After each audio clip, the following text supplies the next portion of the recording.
नमस्कार दोस्तों, मैं हूं फरहान। असदुद्दीन ओवैसी बिहार विधानसभा चुनाव, अकेले चुनाव लड़ेंगे ओवैसी बिहार में।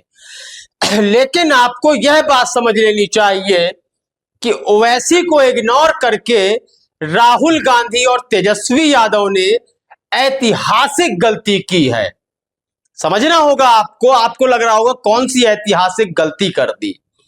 देखिए, बिहार के अंदर कांग्रेस के परफॉर्मेंस के बारे में आप सबको पता ही है। तेजस्वी यादव के पास भी मुसलमान वोट है, नीतीश कुमार के पास भी मुस्लिम वोट है, यहां तक कि बीजेपी के पास भी कुछ मुस्लिम वोट है।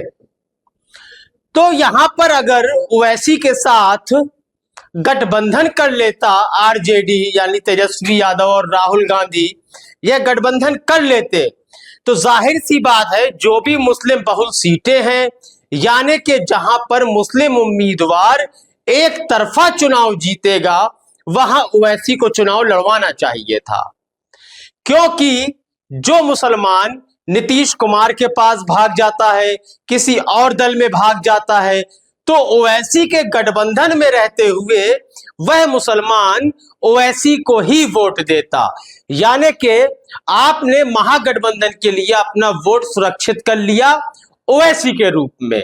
लेकिन जब ओवैसी अलग चुनाव लड़ेंगे, महागठबंधन का हिस्सा नहीं होंगे, तो उन सीटों में जहां मुसलमान बहुल है वहां पर गठबंधन भी मुस्लिम उम्मीदवार खड़ा करेगा, ओवैसी भी मुस्लिम उम्मीदवार खड़े करेंगे।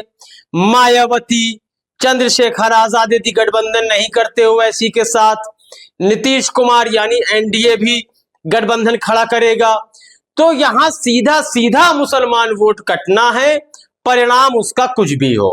हां, ओवैसी को यदि मुसलमान सीटें दे दी जाती हैं, ना सिर्फ महागठबंधन अपना मुस्लिम वोट सुरक्षित करेगा, बल्कि आगे आने वाले समय में अन्य चुनावों में भी वह वोट सुरक्षित रह जाएगा।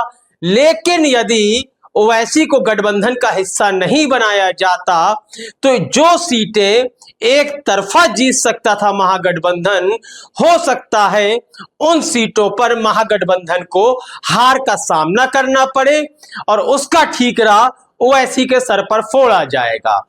ओवैसी के खड़े होने से ही यह हार सुनिश्चित होगी महागठबंधन की। लेकिन ओवैसी को गठबंधन का हिस्सा ना बनाना भी मुस्लिम मतदाताओं एवं प्रत्याशियों के खिलाफ एक बड़ा षड्यंत्र है महागठबंधन का, जिसको शायद आने वाले समय में मुस्लिम समाज का मतदाता और युवा समझ जाएगा।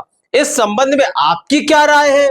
अपनी राय कमेंट सेक्शन में दें। देश और दुनिया की खबरों से अपडेट रहने के लिए आप अभी तक न्यूज चैनल को सब्सक्राइब करना ना भूलें और साथ ही हर न्यूज का नोटिफिकेशन पाने के लिए बेल आइकन को भी दबाएं।